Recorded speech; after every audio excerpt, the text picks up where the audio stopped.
let's go into more of the week 11 updates, or what we talked about for this chapter. So we talked a lot about um so with the sections, the first one was acceptance. And it was talking about just knowing where you are and where you stand as an artist, and really upholding yourself to your own values and your own morals, considering that if you need to write something. If you need to have a support system, or you do need a support system, so find the people that will help you accept who you are and wherever, like what level you're at. That's the most useful for people. Um, and then success. That's the next section. Success can mean anything. And I think also as artists, we need to really give ourselves grace. And what defines success is something that changes as we evolve as artists and as we grow. So I think that's also something that is just a lifelong thing that you have to grapple with and accept, you know? So that was that section. And then this section is called the Zen of Sports. This talks about how exercise is really helpful to combat spiritually induced dysfunction. I just read that line. This is really interesting because I have now started the 75 medium challenge. It's a very popular challenge on like TikTok and social media, but it's essentially 75 days of committing yourself to movement, and other activity that boosts your mind and your physical activity every single day for 75 days. So after this course is finished, it's finished now. I've actually finished the tail end of the first week of the 75 medium challenge. I'm documenting it more on my TikTok, but I can definitely talk about it here on YouTube if you're interested. And here's talking about, in this section, how fitness and even just like 20 minutes of movement, whatever you can manage for the day, is very important. And it's good, I guess, or I think definitely, to just unblock parts of your mind if you're feeling stagnant. So I've been doing that. I've kind of hit a lull in my writing, but I think that's okay because I know I'll get back to it at some point. I just feel really good about like moving around more. So then the last part is talking about building your artist's altar, which is an interesting depiction considering deities and everything. But I think just having, or this last part talks about making a dedicated space to conduct your creativity, to really sit in with your mind and yourself and conjure up what you know is possible, like through your craft and your art. So just making like a room, a little corner of a room, a nook, or even like a window ledge where you can sit and think and really hone in on everything that you're thinking about is very important. And conducting and constructing your own altar to yourself, and being in commune with God and the being and the higher creative being that is informing your creativity is super important too. So yeah, I really like the activities for this week. There was two activities that we're talking about, like recording your own voice, reading the basic principles, then reading the artist's prayer, and like placing a little note with the artist's prayer in your wallet, which I like too. And then there was one activity, I actually didn't do it until week 12, to buy yourself a special creativity notebook. So I actually I'm gonna bookmark this so I can remember to go back to this. I did buy new notebooks because I am finally finishing the ones that I've been working on through the Artist's Way, which is super cool. And yeah, so that was week 11. I did like reading that and like getting back into the activities and stuff. And finally, week 12 is all about recovering a sense of faith. In this final week, we acknowledge the inherently mysterious spiritual heart of creativity. We address the fact that creativity requires receptivity and profound trust. capacities we have developed through our work in this course. We set our creative aims and take a special look at last-minute sabotage. We renew our commitment to the use of the tools. So, a lot of this last chapter talks about trusting. First, creativity requires faith. Faith in yourself, faith in God, in your creative higher being. And understanding that resistance is natural, but to fight through that and to work through it. Because you know yourself the most, and your own inner artist deserves to be loved and nurtured through your work. So then the next short section goes into mystery. The creative process is a process of surrender, not control. Mystery is at the heart of creativity, that and surprise. So it's okay, to not know where you're going when you're starting a project. I think that's another thing. Another goal of mine for this month, it's June now, is to write the first act of my screenplay. I kind of have a pact with one of my good college friends who's also working on their own projects. So both of us are like, to keep ourselves accountable, we're just going to make this a goal at the end of the month to write this amount of things for our projects. So for me, it's act one of the screenplay that I'm working on. Gonna be honest, I don't actually know exactly what the screenplay is about, but I have an inkling, and I have like a very messy notes app and a notebook page with all of my like ideas and stuff in there. But I think I just really need to get over myself and my doubts and just start writing. I haven't actually written a script in a couple years, but I think it'll be interesting once I really sit down and hone in on it. So yeah, creativity requires a respectful reticence. The truth is, this is how to raise the best ideas. Let them grow in the dark and mystery. So then one day you're just going to get a euphoria moment and say, that's it. So I got to go and I got to do on that and practice what I preach, as one says. The next part talks about imagination at play. Creativity and making stuff is supposed to be fun, and the joy in life is really sitting in our hobbies and doing what we love to do. And work can be something that you love to do. You would hope that work is something that you like to do.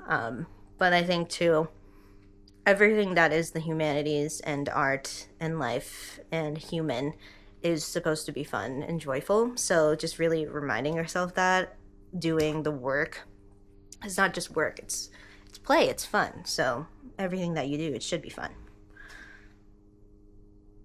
And then escape velocity. I think this is the last section. So escape velocity is essentially tied to creative recovery. So it's like so this is an example. So when you're about to marry someone who's really good, who treats you right, and then you suddenly get a call from your ex telling you that they want you back. And that's the test, and that's the escape velocity, to kind of self-sabotage in yourself in like your own journey of reaching what you want to reach and the goals that you have worked so hard toward, and then something comes up where it kind of threatens to pull you back. So it's really not to be fooled by the test, but also it's like, it sounds threatening and really like scary, but also in a way it's kind of like your intuition tapping into yourself and being like, this is what's presented to you. Are you gonna reel everything back, take everything back that you've worked so hard for, and not go for it just because something else comes up that you think is coincidence, but it's really blocking you from your fullest potential? Or are you gonna take the leap of faith and just go for it and ignore all the voices and stuff like that? So yeah, you must hold your intention within yourself, stroking it with power. Only then will you be able to manifest what you desire. In order to achieve escape velocity, we must learn to keep our own counsel. So yeah, it's like the escape velocity itself is you facing something, facing the test, and then going back to the path that you have already been on and seeing through all your intentions. So, yeah. Remember to count your blessings in your toes. Escape velocity requires the sword of steely intention and the shield of self-determination. They will try to get you. Don't forget that. Set your goals and set your boundaries. Set your sights and don't let the ogre that looms on the horizon deflect your flight. And that's technically how The Artist's Way ends. There's a contract on the next page. I actually haven't written this yet or like adhered to it, but I'm actually going to voice it out loud now and then write in it and like sign it, the contract, to myself. Just for posterity's sake, okay? I'm actually going to do that. But these were the tasks for this week, kind of reflecting on the last few weeks, writing down any resistance and fears that you have from going on from here. Take a look at what you're procrastinating now, what are the payoffs in waiting, and then write down the fears and then do a list and make sure that you know it's okay to be fearful, but you got to go for it. Yeah, more reflecting. List 5 people you can feel supported by for your dream. Reread the book, share it with a friend. Write more affirmations, mend any mending, just because it's good to go back to that. And repot plants. I didn't really do that, but I water my plants, so yeah. So, my final check-in, let's go into that. How many days this week did you do your morning pages? 7 out of 7. Have you accepted them as a permanent spiritual practice? Yes.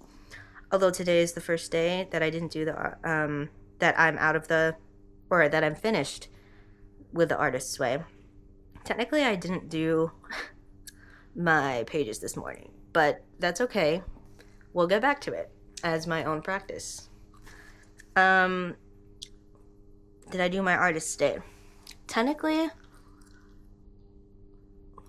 what did I do? I went to the library, met up with some people. Technically, that wasn't a completely solo thing, but I did do a very quick rendezvous, so that was good.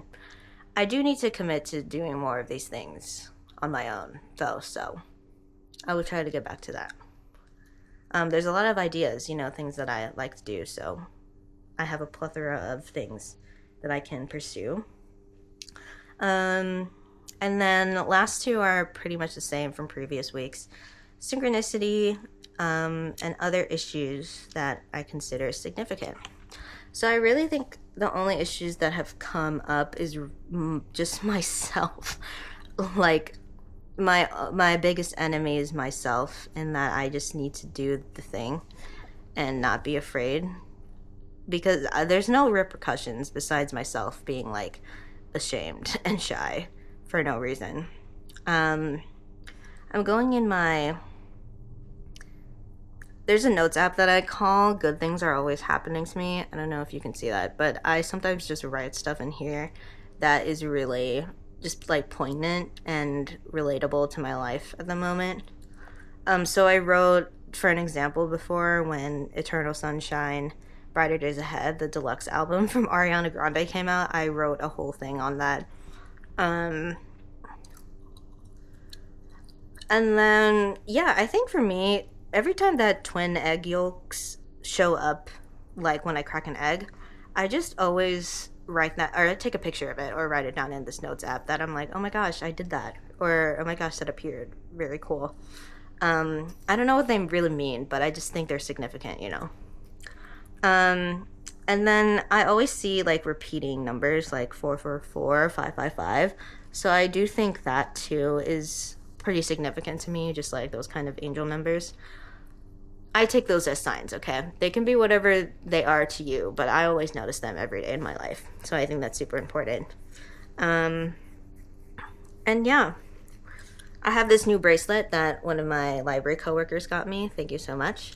It stands for intuition, inspiration, and new beginnings. So I think that's very poignant for my life right now. I think I'm always looking for new beginnings, but not in the way that I leave old stuff behind, but more like old habits that no longer serve me.